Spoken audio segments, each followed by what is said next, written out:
Hello and welcome back. So as we move on with this modeling, I'm now going to move on to the hardware that's going to support the lampshade. So this can be done in a few different ways. First off, I need to make a decision, which I kind of already have, about the resolution of this object. In a lot of cases, this is another reason why doing research is so very important, is to understand not only how it's modeled, how it's made, but also what it's going to be used for. Like, how much detail do you need to put in? Do I need to actually get each and every wire separated out and show where it may be soldered versus where it's clamped? Do I need to model in every bolt, every screw? The short answer is generally no. Unless I'm doing something really high resolution, I have to get up close to it, I can get away with a lot less, especially for video game assets where I just need to give an indication of what this is, not necessarily get all of the details exactly perfect. So I'm going to make some decisions based off of that. But I'm also going to teach two of the tools that you may already know. So here we go. Let me start by creating the wire that's going to support up and around the light and come up here to the post that goes above.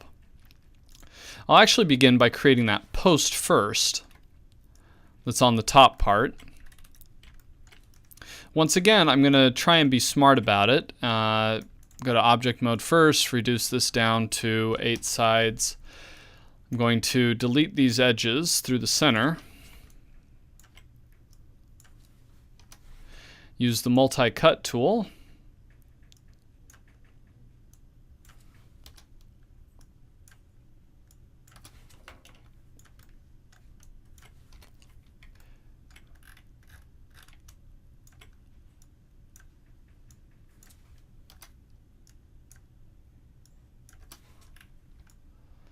Alright, so that gets me the basic shape I want. But I'm going to actually shrink this down a little bit. I kind of want to match the scale just a little bit, so I'm going to pull this up once again, move it off to the side. Where I want this to be a little bit thinner through here, where it mounts in from that wireframe up to the top, and then have it extend up and become the ball on the top, where that would have tied in the top piece.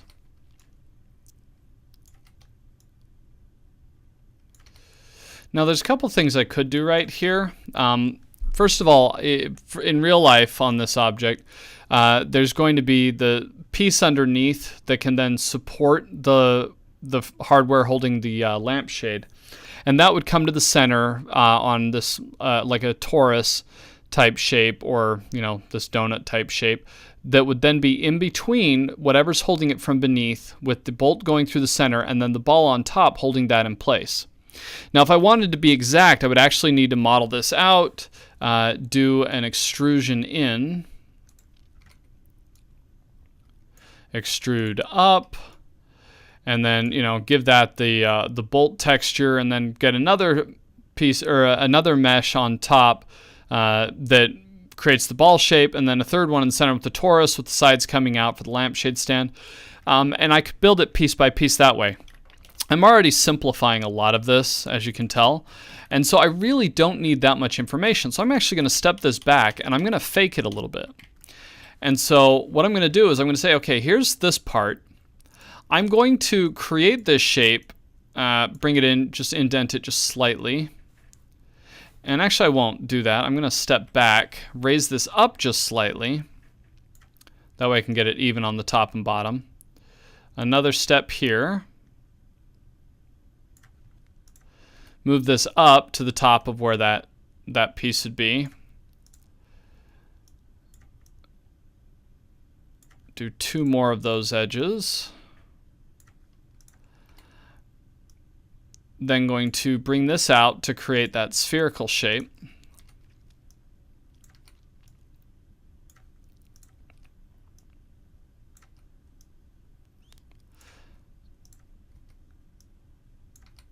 I want to show you a quick trick. Right now I can eyeball this and get this pretty close, but using the tools that you've just learned this week, I'm going to go for something a little more exact. I'm going to grab these vertices, go into that top-down mode, go into wireframe. I'm actually going to line it up with this bottom piece right here. So if I use snap to point, I'm going to bring these in.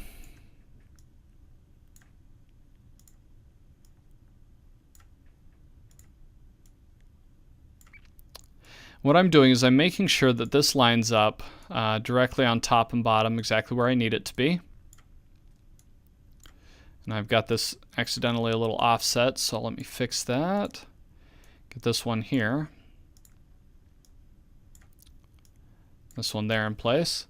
Okay, if I shift views back to here, now what I'm going to do is I'm going to use something I've already used before. So I'll grab both of those edges, get both of the edge loops, and then I will open up the modeling toolkit and I am going to bridge. When I bridge, I'm going to add in 4 subdivisions, and actually I'm going to reduce that to 3 subdivisions. There we go.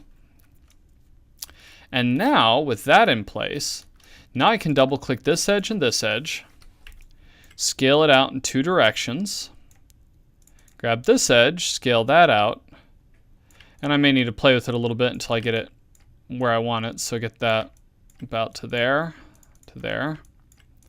scale those out, and I get that spherical shape.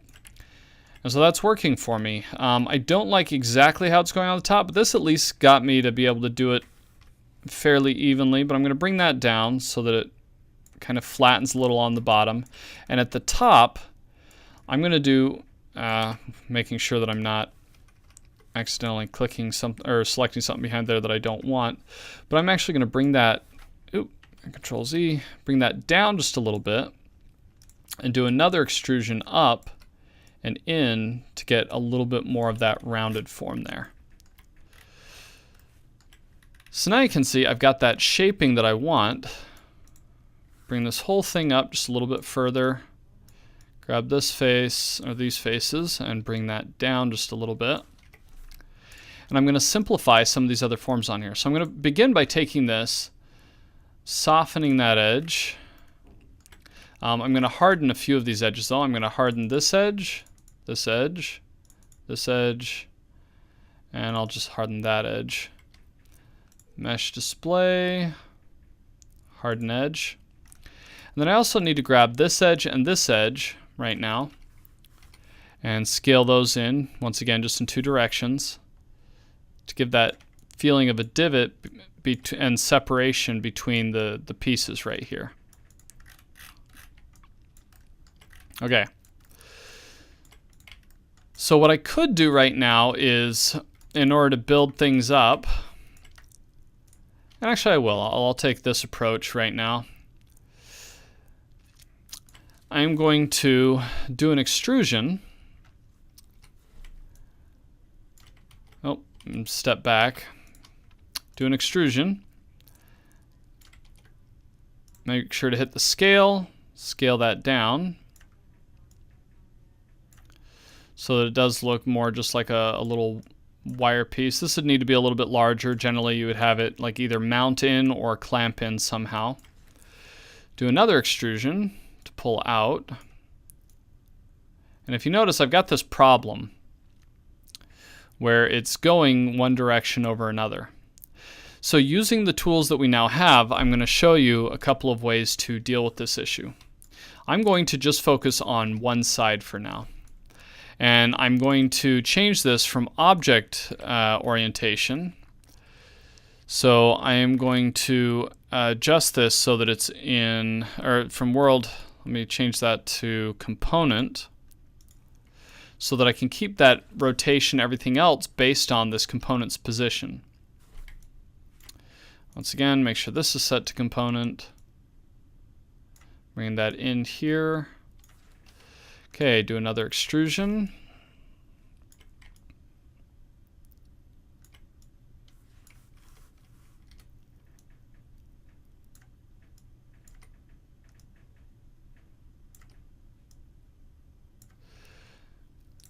Do this extrusion up, rotate that. Up. I want that to be, once again, component. Moving that outwards this direction and down. And for the final one, I want to actually connect in. And so because I did the cylinders in the same orientation, this works even though it's not lined up exactly with the world. And for that, I would need to grab both of these objects, rotate them, the percentage to be able to have it straight across. But in this case, this is going to work for me anyway. But what I can do with this is I will grab just this edge, do an excuse me, I want to do this for both sides so I can get this right. Make sure I get the face that's across rather than the wrong one. I'm going to switch to wireframe to double check. So with this, I can then extrude, and using the tools here, bring this over, down,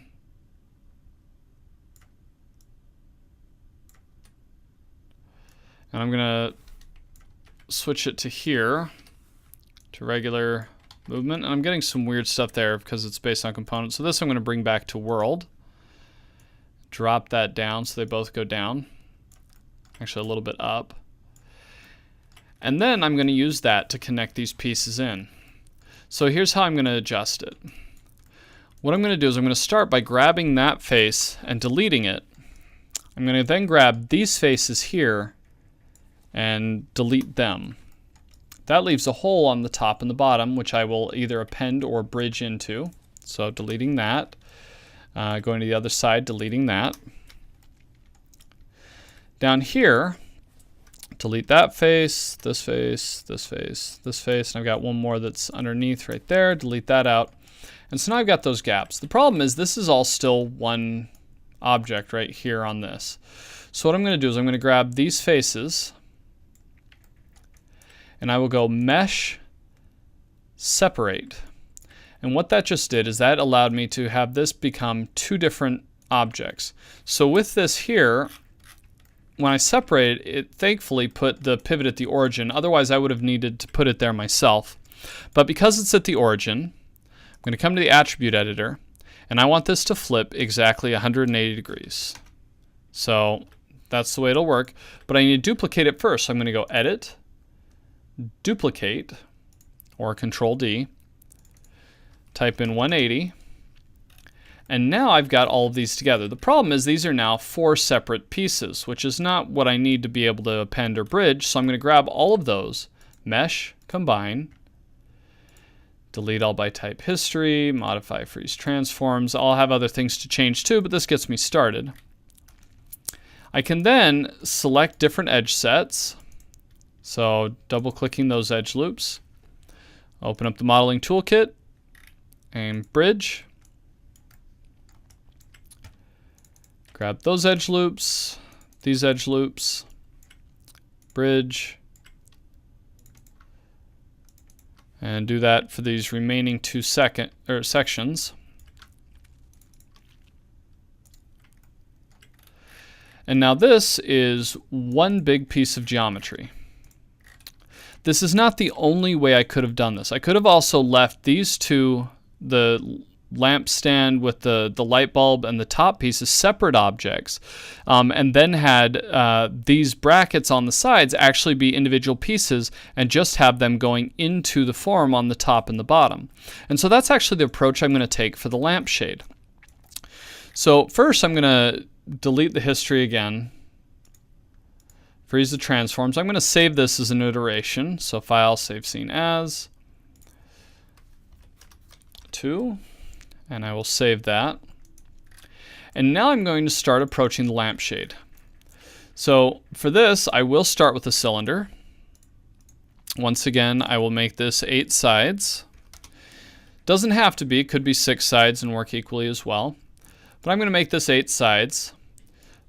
And just like that previous example of where it wasn't done in a way that worked as effectively, I'm going to do a similar type thing, but I'm going to adjust it a little bit. So I want this lampshade to actually come right here, just above where that base is.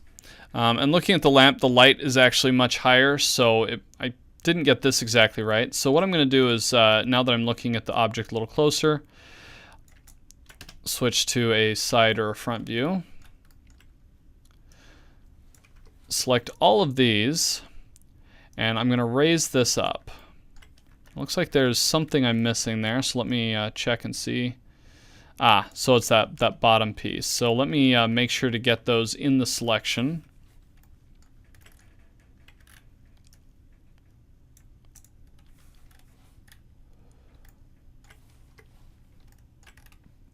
So collecting all these as well as catching those vertices on the bottom there.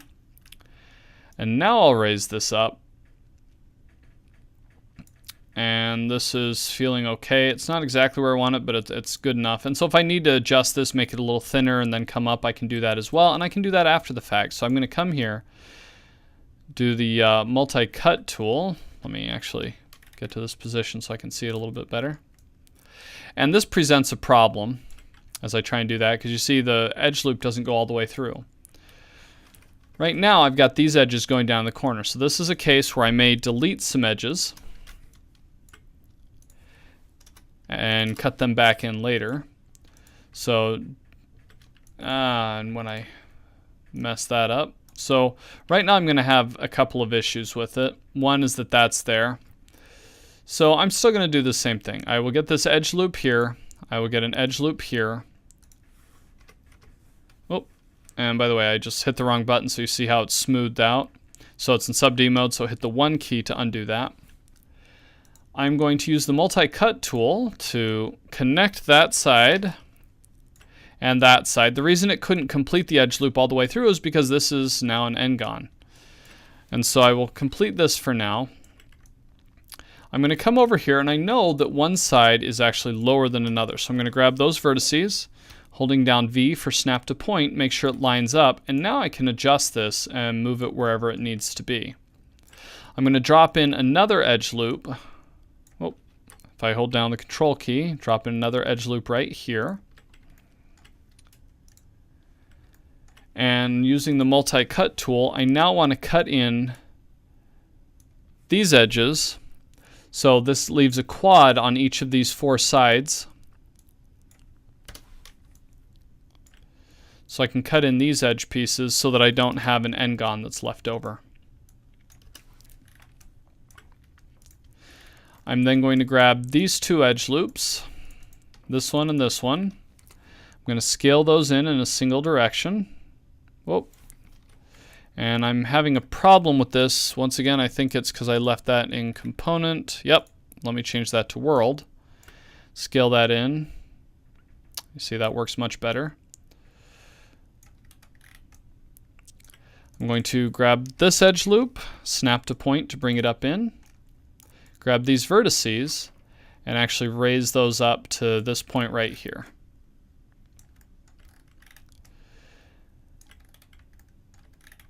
All right. So now with that in place, let me switch to a side view so I can get a better feel for how I want that lampshade to go on. I know that the top of the lampshade needs to be right underneath that ball. So right here. And the bottom needs to be a little bit up, maybe an inch up from that bottom section. So that's what I'm going to do. I will grab this, raise it up to about here, expand that out, bring this in. And actually, I may need to bring that in quite a bit more. I think I've got the lampshade a little bit too large on that, but this feels a lot better. So pulling this up, let me move it to the side.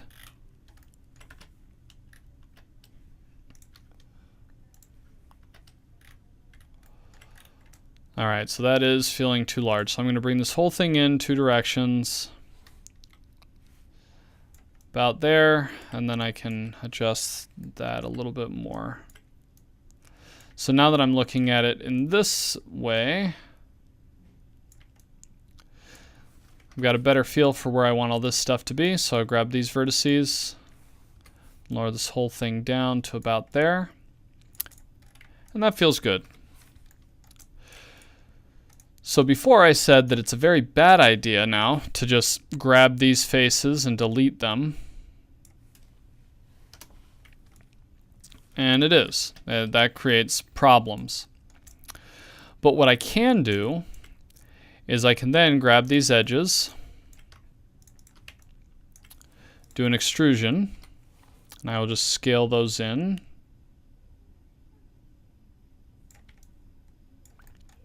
And this is another place where I can either append a polygon or do a bridge. Because I've got both of those edge loops selected, I can just bridge. And you see it's created that interior. So even if it's going to be thin, you want some information. So let me put that into perspective.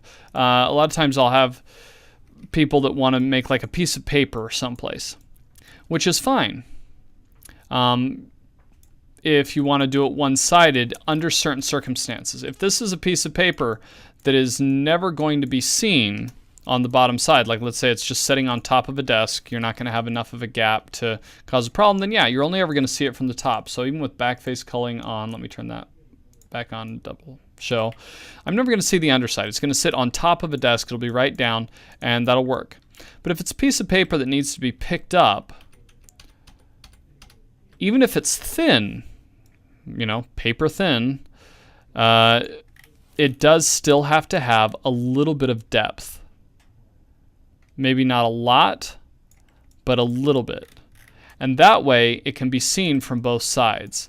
In other cases, like when you get in alpha channels, it might be in the exact same position, but you just flip a plane over.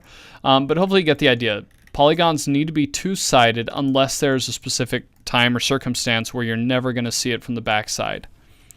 So same thing with this lampshade, it needs to be two-sided. So I've got it a little bit thicker on the top and bottom.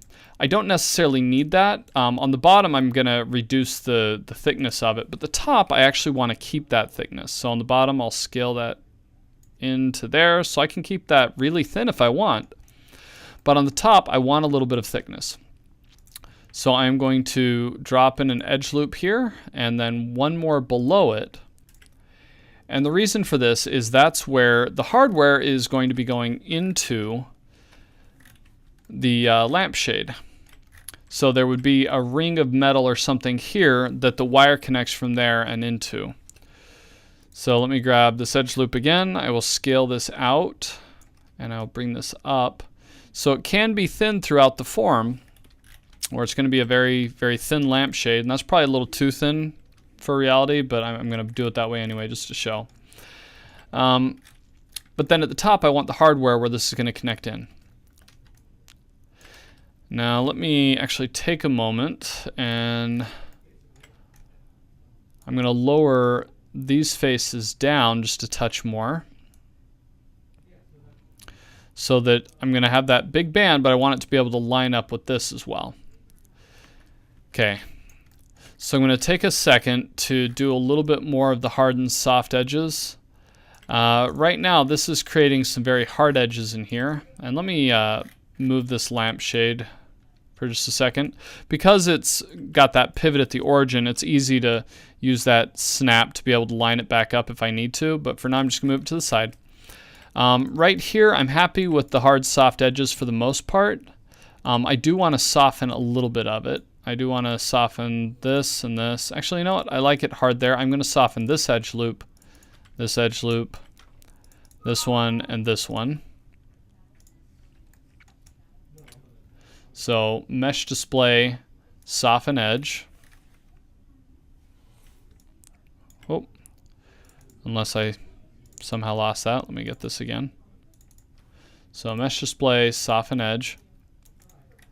And you see that feels a little bit better for me. And I do have that hard bend where I want it in the bracket. On the interior though, I may soften this one and this one. That way it's just got the harder outer bracket edges, but the inside it's going to be nice and smooth. Mesh display, soften edge. The top piece, it looks like I had some issues with extruding this and bringing it in. So I'm going to grab these edges as well as these two right here. I'm going to soften those. So mesh display, soften edge. And it's got some issues because of the way this is set up.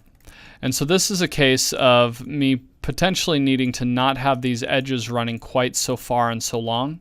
And so what I could do is remove these and cut them in with another edge loop that's closer, or finding a different approach to how I'm doing this. I could have the edge loops, if I really wanted to be keeping it organic and efficient and stuff, having the edge loops for these running through the form, top and bottom, rather than going to the corners, and then also up through the top all the way through. So for example, if I dropped it on here, having it go here, and then like there and there. And then the extrusion from that. In this case, I'm not going to. I know what it's for, and honestly, this is going to mostly be hidden, so I'm going to make the decision that, yeah, there's going to be a little bit of a bend there. I'm fine with that. I'm going to just run with it for now. So there's those forms. I'm going to bring this lampshade back. Before I do, I want to soften these edges. So most of it's already hard edge, so I'm just going to grab through these edges right here, and if I grab these edge loops, just one at a time, double clicking it.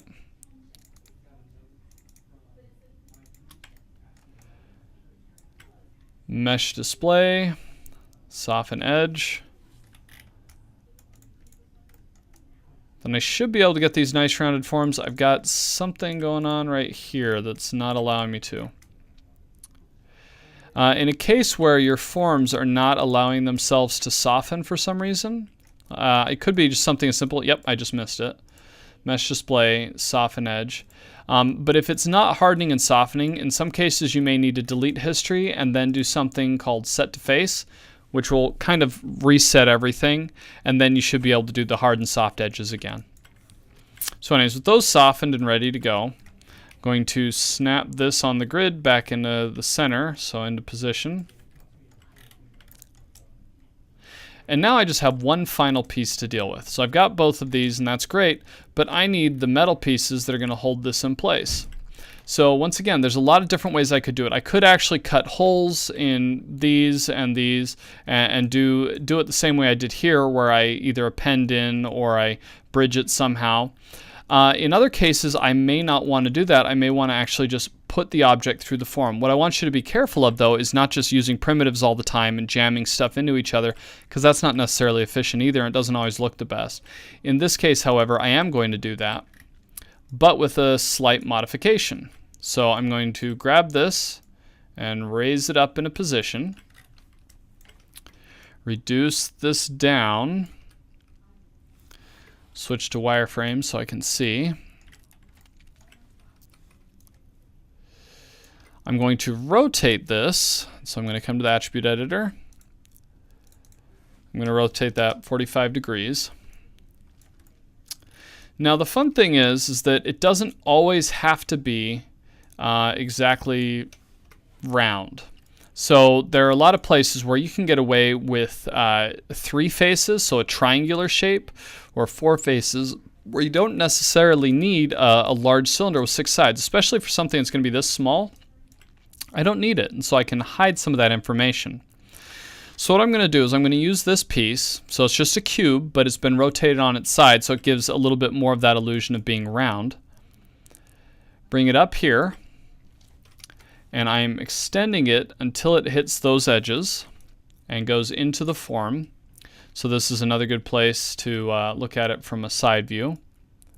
So you see I've got it now going into that lampshade. Because I will never see those ends, I can grab this face and delete it, and this face and delete it. So now this is just 4 faces. I can then select that object, hit Control D to duplicate. Once again, come back to the modeling toolkit, change it from component to world, and rotate this, and I can come to the attribute editor, rotate this 90 degrees. And there is a problem where in real life those would be going into themselves. Right now I'm just going for the visual. I get this illusion that this is a bracket piece right there that has 4 circular sections coming out. They're not entirely working. I need to grab both of these, mesh display, soften edge, and so now it gives more of an illusion that they're rounded forms. But you see how I'm able to fake that information, make it look like it's all connected and working together. Now I could continue to go on and add in a cord. I could add in a little chain up here with a little cylinder coming out, so it looks like I can switch it on and off. But hopefully this gets you a good idea of what you can accomplish with the tools that you have. It's just taking the time to not just jam base components into each other, but taking the time to actually use the tools you have, model, adjust, play around with it, see what you can explore and experiment and come up with. And also, one final note, just remember, every polygon face is one-sided. So if you are going to have something, no matter how thin, you don't just delete faces and leave nothing on the interior. You need to make sure to actually build out the interior components. So for the final steps, I'm going to go through the basic cleanup that I always go through. So I will select all of these things and do Mesh Combine, so it's a single object.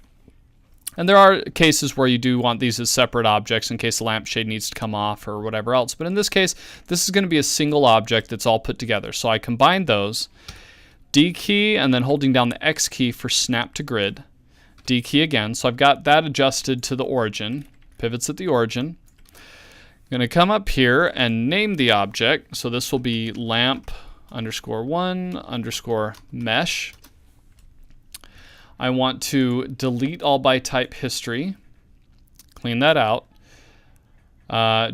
Those are zeroed out, but just out of habit. Modify, freeze transforms. Once again, making sure the object's selected for that. With all of that in place, I'm going to do the rest of the cleanup. So window, outliner, making sure that that's the only thing in the scene that I'm worrying about. So that's cleaned up. Mesh cleanup, select matching polygons and face with more than 4 sides, hit apply. And I have a problem. I have an n-gon. Aha. So somewhere along the way, I deleted that edge. This is why we go through this practice.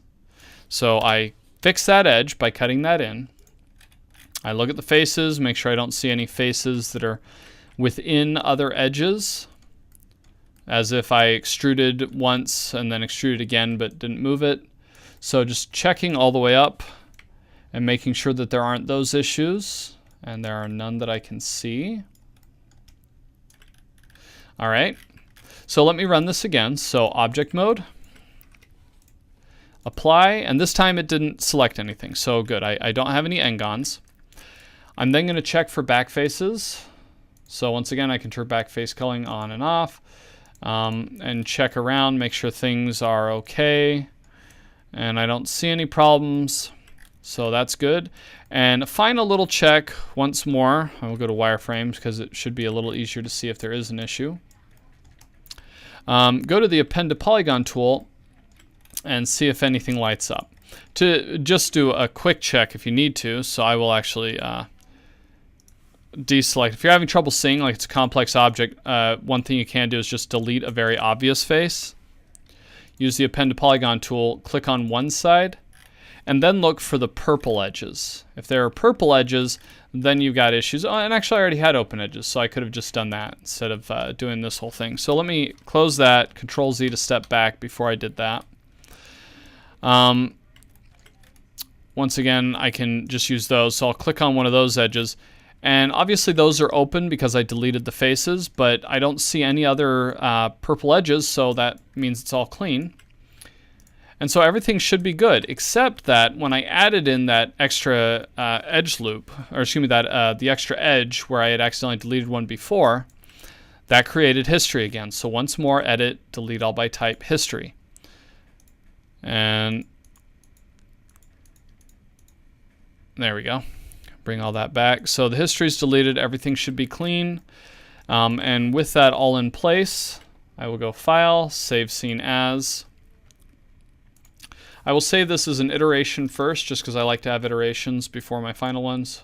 And then File, Save Scene As. And this will be the finished lamp. So lamp 1, and save that. And so that's kind of the basic process, using all of the tools and skills you've learned up to date, and how you can kind of approach it, and just some practices for clean modeling, making sure that you're trying to actually take the time to use the tools to create these complex shapes and forms to make something interesting.